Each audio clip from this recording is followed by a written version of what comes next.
আসসালামু আলাইকুম আমার প্রিয় বন্ধুরা, আপনারা সকলে কেমন আছেন? আল্লাহর অশেষ রহমতে আমি অনেক ভালো আছি। আজকে আমি দুপুরে রান্নার আয়োজন করছি। এখানে লাল শাক আছে আর কেটে ধুয়ে রাখা পালং শাক আছে। এখন পালং শাক দিয়ে রুই মাছের মাথা দিয়ে একটু ঝোল টাইপের রান্না করব, আর লাল শাক দিয়ে চিংড়ি মাছ ভাজি করব, আর আমার ছেলের জন্য একটু মাছ ভাজি করব। এখন লাল শাক কেটে ধুয়ে নিব, আর এখানে একটু তেল গরম করে মাছের মাথাটা ভেজে নিব। আর সাইডে আমি শাক ধুয়ে রেখেছি, মাছের মাথাটা একদম সুন্দরভাবে ভেজে নিব। আমার কাছে মাছ ভেজে না নিলে ভালো লাগে না। আপনাদের কি একই রকম? কমেন্টে জানাবেন। এখন আমি সুন্দরভাবে মাছটা ভেজে নিব। মাছ ভাজা হয়ে গেছে, ওই তেলেই পেঁয়াজ মরিচ দিয়ে দিব।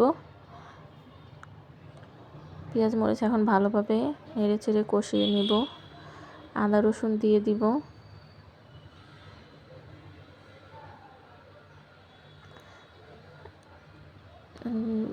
হলুদ মরিচ, হলুদের গুঁড়ো, মরিচের গুঁড়ো, লবণ দিয়ে একটু পানি দিয়ে ভালোভাবে আমি এখন কষিয়ে নিচ্ছি।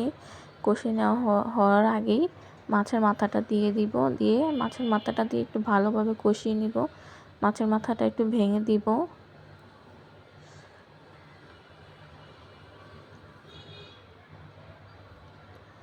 আপনারা কে কোন জেলা থেকে দেখছেন কমেন্ট করে জানান।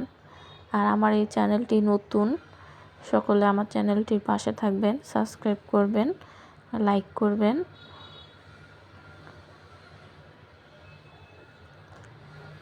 আর আপনারা যদি ভিডিওতে ভিউজ বাড়াতে চান তাহলে নিজে ভিডিও তৈরি করুন, আর নিজে ভয়েস ক্রিয়েট করুন, নিজে ভয়েস দিন, তাহলে দেখবেন ইনশাল্লাহ ভিডিও ভালো রিচ হবে। এখন ধুয়ে রাখা শাক দিয়ে দিব। পালং শাক দিয়ে ভালোভাবে নেড়ে চেড়ে মিশিয়ে নিব। আমি আর পানি দেব না, শাকের মধ্যে থেকেই পানি উঠবে। আমি জানি আমার আপুরা আমার চাইতে অনেক ভালো রান্না করতে পারে, কিন্তু আমি তাও একটু আপনাদের দেখাচ্ছি যে আমি কিভাবে রান্না করি। আমি কাউকে শেখাচ্ছি না, কারণ আমার আপুরা আল্লাহর অশেষ রহমতে অনেক ভালোই রান্না করতে পারে আমার জানা মতে। এখন আমি শাকটাকে দিয়ে ভালোভাবে নেড়ে চেড়ে মিশিয়ে নিব।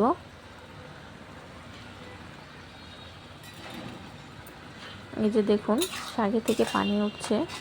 আমি এই পানিতেই শাকটাকে মাছের সাথে ভালোভাবে মিশিয়ে রান্না করে নিব।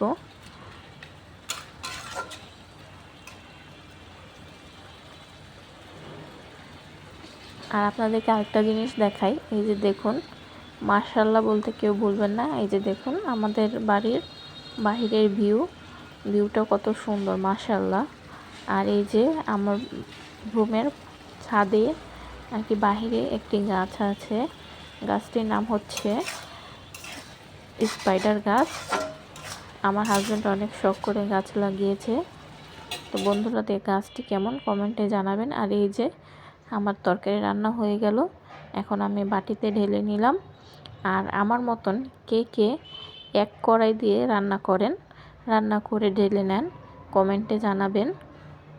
আমি তো প্রায় এই কাজটাই করি, বেশিরভাগ সময় আমি এই কাজটাই করি। রান্না করে অল্প তরকারি হলে ছোট ছোট বাটিতে ঢেলে নেই, আর বেশি হলে বড় কড়াইতে ঢেলে নেই। আর আমার ছেলের জন্য মাছ ফ্রাই করে নিলাম। সবাই পাশে থাকবেন, ধন্যবাদ।